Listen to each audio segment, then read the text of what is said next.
Hello bachcho, let's discuss this question. Which of the following glands is large sized at birth but reduces in size with aging? A. Pineal gland, B. Pituitary gland, C. thymus gland या D thyroid gland. इस question को solve करने का जो की concept है वो है आपके थाइमस ग्लैंड के बारे में जानना। तो आपको पता है कि थाइमस ग्लैंड एक लोब्ड ग्लैंड है। थाइमस ग्लैंड जो है वो एक लोब्ड ऑर्गन है present beneath sternum. Present beneath the sternum, वो स्टर्नम के पीछे आता है और हार्ट के पास, near the heart, near heart. यहीं पर आपको पता होगा कि जो थाइमस है वो एक मेजर लिम्फॉइड ऑर्गन है जो कि आपकी इम्यून सिस्टम में बहुत बड़ा रोल प्ले करता है। और यहाँ पर जो थाइमस ग्लैंड है बेसिकली उसमें इमेच्योर लिम्फोसाइट्स को कन्वर्ट किया जाता है, इमेच्योर लिम्फोसाइट्स को कन्वर्ट किया जाता है मैच्योर लिम्फोसाइट्स में। और आपको पता है कि थाइमस में कौन से होते हैं, मैच्योर टी लिम्फोसाइट्स होंगे।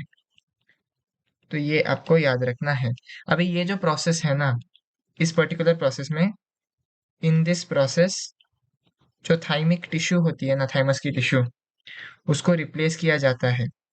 Thymic tissue is replaced by fat cells, is replaced by fat cells.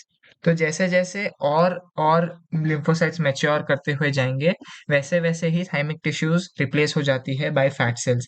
इसीलिए क्या होता है, विथ एज थाइमस ग्लैंड का जो साइज है वो डिक्रीज हो जाता है क्योंकि थाइमिक जो टिश्यूज है वो डिक्रीज करने लगती है। Thymus decreases in size. तो यही इस क्वेश्चन का बेसिक अंडरस्टैंडिंग था।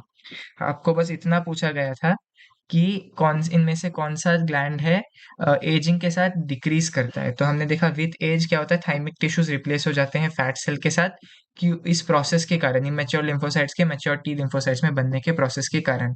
और ये ग्लैंड जो है वो है थाइमस ग्लैंड। तो चलिए वापस ऑप्शन देखते हैं।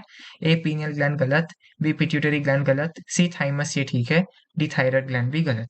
So the correct option to this question is option C, thymus. Hope you have understood it well. All the best.